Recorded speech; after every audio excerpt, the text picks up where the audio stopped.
Hola, ¿qué tal? In this video we're going to revise Unit 1, Los Valores Tradicionales y Modernos.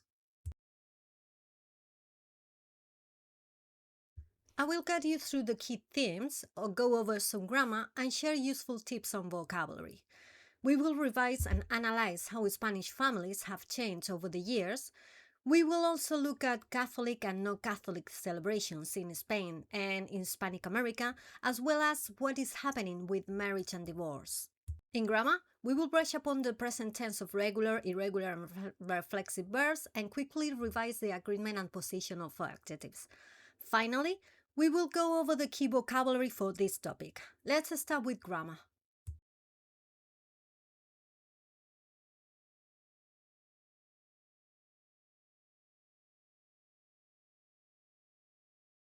You've probably learned most of this at GCSE, but if it's a bit rusty, don't worry, I'll leave you a link to a grammar video about regular verbs in the description below. As a quick reminder, Spanish infinitives fall into three groups: ayer, ayer, and ear verbs. When you conjugate them, you simply use the correct endings for each group. This partly is fairly straightforward, and I don't want to spend too much time on something you already know. So let's move on to the more interesting part, irregular verbs. Examiners use present tense questions to see whether you can handle stem-changing verbs, spelling changes, and irregular yaw forms while discussing more complex A-level topics. Let's do a quick revision. There are two main types of irregular verbs: stem-changing verbs and verbs that are irregular only in the first person singular, yo. Let's start with the stem-changing verbs. There are three main groups, where O becomes UE, for example, poder, puedo, where E becomes IE, for example, perder, pierdo, and where E becomes I, for example, pedir, pido. Remember that when conjugating these verbs, the stem changes in all forms except nosotros and vosotros, which keep the original stem. And as I have just mentioned, keep an eye on those irregular yaw forms as well.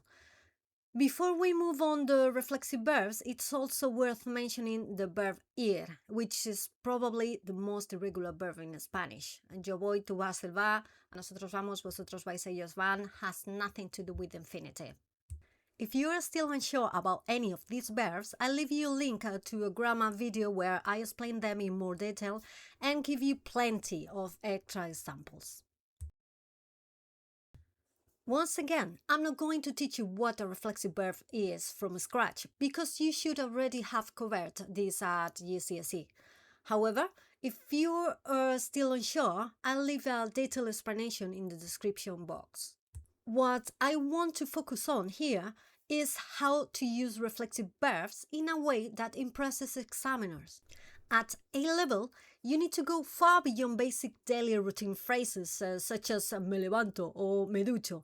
Examiners want to see nuanced control of pronominal verbs, structural flexibility, and more abstract meanings. So let's get it started. First of all, at A-level, you are expected to use multiple verbs together. Examiners track whether your reflexive pronoun matches the subject and is placed correctly. So we have the double option rule. When using a conjugated verb followed by an infinitive or a gerund, the pronoun can go before the first verb or attached to the end of the second. Both are correct, but you must be consistent. For example, you can say, hoy en día muchos jóvenes se quieren independizar, o hoy en día muchos jóvenes quieren independizarse. Or another example, en mi familia nos solemos adaptar, o en mi familia solemos adaptarnos. And remember the accent on the gerund when attaching a reflexive pronoun to the end of it. Top candidates know that adding a reflexive pronoun can completely change the meaning of a verb. Using these verbs in essays is a great way to demonstrate advanced vocabulary and grammatical control. For example, it's not the same ir, which is to go, than irse, or quedar than quedarse. Ir, voy a la uni. you always need to say where you go. However, if you use irse, me voy, adiós, you don't need to say where, just I leave. And similarly, quedar is to meet your friends, to meet somebody, and not for the first time. For example, quedaré con mis amigos a las 8, and quedarse, this is a very common mistake, is to stay. Nos quedamos en un hotel precioso. We stayed in a beautiful hotel. Examiners read hundreds of essays full of the same basic verbs. If you want your writing to stand out, start using more abstract reflexive verbs when discussing A-level topics. For example, darse cuenta, or adaptarse a, o enfrentarse a, o quejarse de, comprometerse. One mistake that can lower your accuracy score is using possessive adjectives with reflexive actions involving body parts or personal belongings. For example, you can say me lavo mi cara, or you can say me lavo la cara, which is more correct. O el paciente se rompió su pierna. It sounds weird. O el paciente se rompió la pierna. Technically, the incorrect versions are not ungrammatically, but native Spanish speakers will rarely say them. They sound unnatural and unnecessarily repetitive. Remember that when we want to express the idea of each other in English, Spanish often uses a reflexive form instead. In other words, you can turn many verbs into reciprocal verbs by making them reflexive. This is really useful because it helps you to avoid translating each other literally, which could be confusing for you. For example, with ayudar, instead of saying to help each other, we use ayudarse. So we help each other becomes nos ayudamos.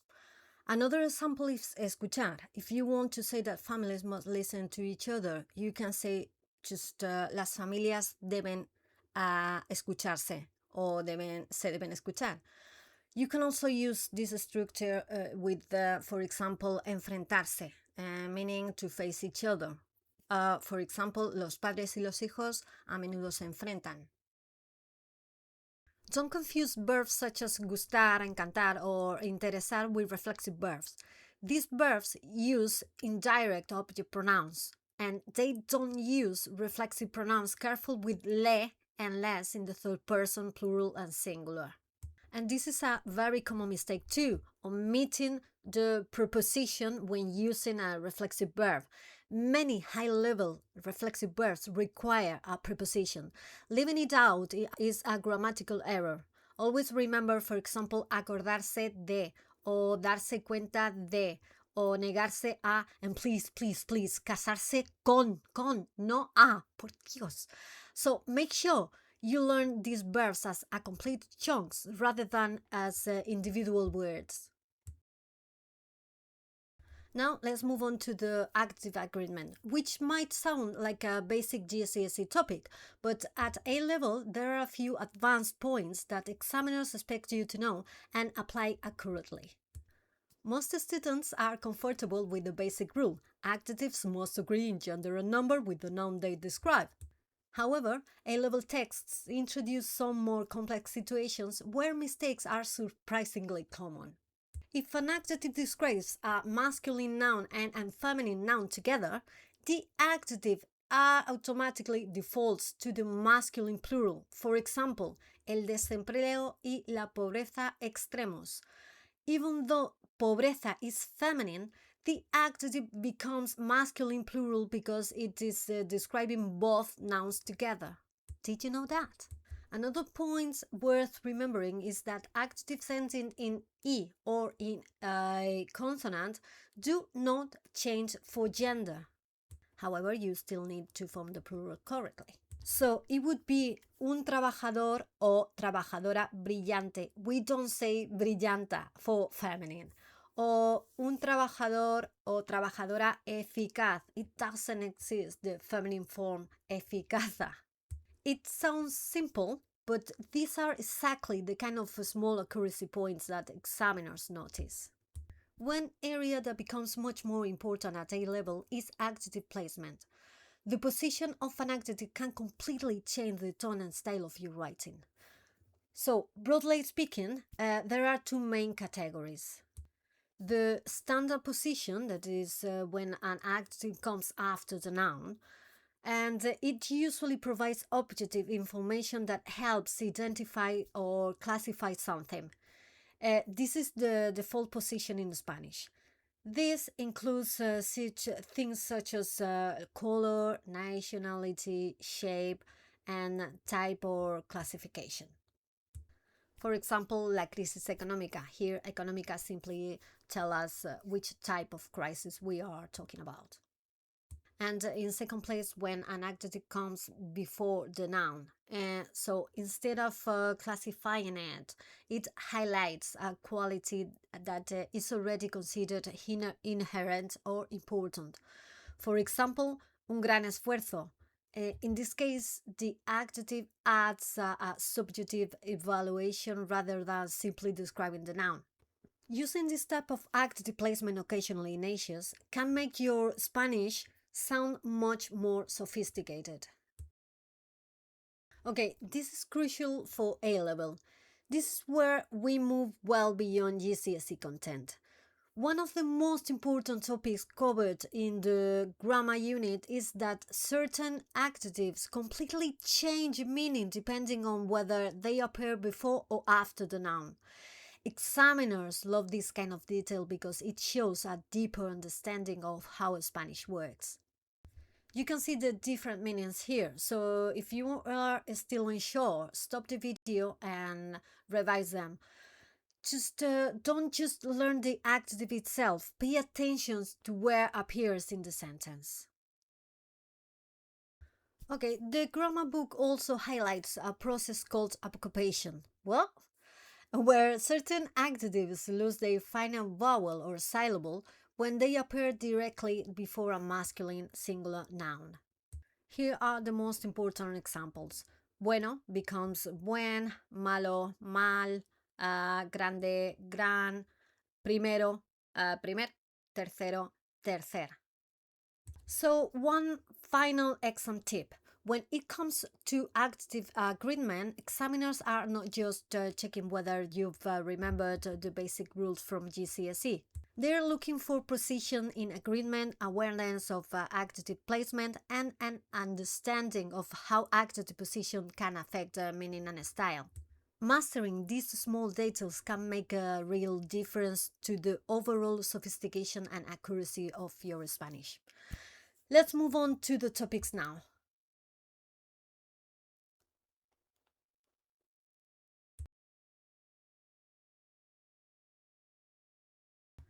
Let's explore first how Spanish families have changed.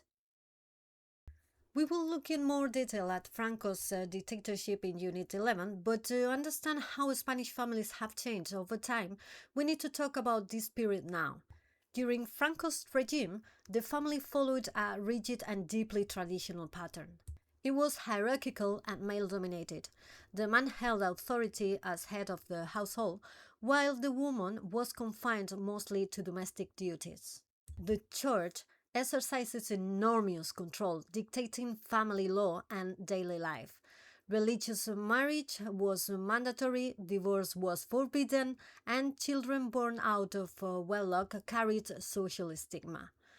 Families were encouraged to be large, as numerous offspring were seen as both a duty and a virtue. With the transition to democracy, which happens from 1975, came sweeping changes in Spanish family life. For example, divorce was legalized in 1991. Same-sex marriage in 2005 opened the door to new family models. This transition to democracy brought with it a change in values with less religious influence and greater awareness of gender equality. The criminalization and the widespread use of contraceptives have led to birth control and a delay in the age of marriage. Women have gained prominence in decision making and family support. leading to greater equality within marriage. Today, there is a greater variety of family structures and less discrimination against non-traditional models. Oh, and finally, you need to check this news from 2025. According to Radio Televisión Española, in Spain there are now more households with pets than with children. And this trend, known as pet parenting, is becoming increasingly established due to factors such as the difficulty of balancing work and family life, the cost of raising a child, and the search for companionship. Many people prioritize their professional careers, financial stability, and personal development before venturing into parenthood. Next, Catholic celebrations. I have decided to create two lists of Catholic celebrations. One with common celebrations in Spain and Hispanic America, and another with particular and special celebrations unique to certain countries. Common celebration first. La Semana Santa, the most important religious celebration commemorating the Passion, Death, and Resurrection of Jesus Christ. It begins on Palm Sunday and concludes on Easter Sunday. Corpus Christi, celebrated with great favor, often including processions and folkloric traditions, though cultural expressions vary. La Navidad, celebration of the birth of Jesus Christ, marked by the solemnity of the Nativity on the 25th of December. Feast of the Three Kings, the Epiphany of the Lord, celebrated on 6th January. El Día de la Hispanidad, on 12th October. Hispanic Day is observed to commemorate Columbus' arrival in America. Festival with regional characteristics. La Madrugada. In the early hours of Holy Thursday, deeply moving nighttime processions take place, particularly in Sevilla. Las Fallas in Valencia, Spain. A spring festival featuring the creation of large monuments which are burned at the end of the celebrations. Los Sanfermines in Pamplona, Spain, famous worldwide for the running of the bulls. Day of the Dead, one of Mexico's most significant traditions, celebrated with rituals, offerings, and altars dedicated to deceased loved ones. La Quinceañera is a traditional celebration of a girl's 15th birthday that marks her transition from childhood to young adulthood in Hispanic American cultures. The term can refer to the girl herself or the festivities, which often include a religious service, a lavish party with food, music, and dancing, and symbolic rituals like changing flat shoes for heels and the presentation of a doll. Our last topic today, attitude towards marriage and divorce. Rather than subjecting you to a dry and dreary speech, I've decided to jazz things up with the Spain-Hispanic America comparison. Here we go. In Spain, fewer marriages are celebrated, and when they do take place, they usually happen at a later age. Marriages tend to last over a decade, but divorce has become a common reality in family life. After a few years of decline, divorces have risen again recently, showing that marital stability remains fragile. Joint custody is becoming normalized, reflecting a shift towards greater co-responsibility between parents after separation. In most Hispanic American countries, there is a decline in the number of marriages. Couples are marrying less often and usually at older ages. At the same time, divorces have increased in proportion to marriages, though the intensity varies widely between countries. In many places, informal or common law unions have become a solid alternative to formal marriage, especially among young people. Overall, the institution of marriage still holds strong cultural weight, but is no longer the only accepted framework for forming a partnership or family. The traditional family with children is no longer the dominant model. More couples either decide not to have. Single-parent households are increasing, mostly headed by women, reflecting both social change and the impact of divorce. Single-person households are more and more common, especially among older people and young adults living alone. The models are emerging and consolidating. Blended families with the children from previous relationships, same-sex parents' families, two mothers or two fathers, and extended families where several generations live together. In Hispanic America, the traditional nuclear family with children remains very common but is losing ground to other family forms. Single-parent households are growing, mostly headed by mothers, linked to separations, divorces, or motherhood outside marriage. Blended families are increasingly visible due to remarriages or second unions after divorce. In countries where same-sex marriage is legal, same-sex families have begun to consolidate and gain social recognition. Extended and multi-generational families still play a more significant role compared to Spain, especially in rural areas and communities where intergenerational support is vital. Family in Spain is undergoing a transformation. Marriages are fewer, separations more frequent, and a diversity of family forms is now visible: single parent, same-sex, blended, or child-free families. The traditional nuclear family coexists with many other arrangements, reflecting a society that is increasingly plural and changing. Family in Hispanic America is also undergoing diversification: fewer marriages, more divorces, and a greater acceptance of informal unions.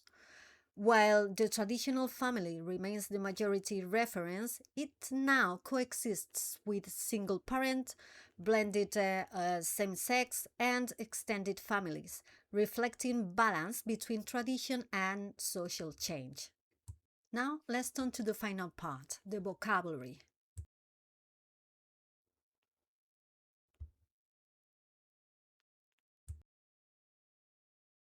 Okay, to finish off, I have divided the vocabulary into nouns, verbs, adjectives, and expressions. I haven't included all of them, just the ones I think are the trickiest and the most worth learning. I also haven't included words that you should already have learned for your GCSE.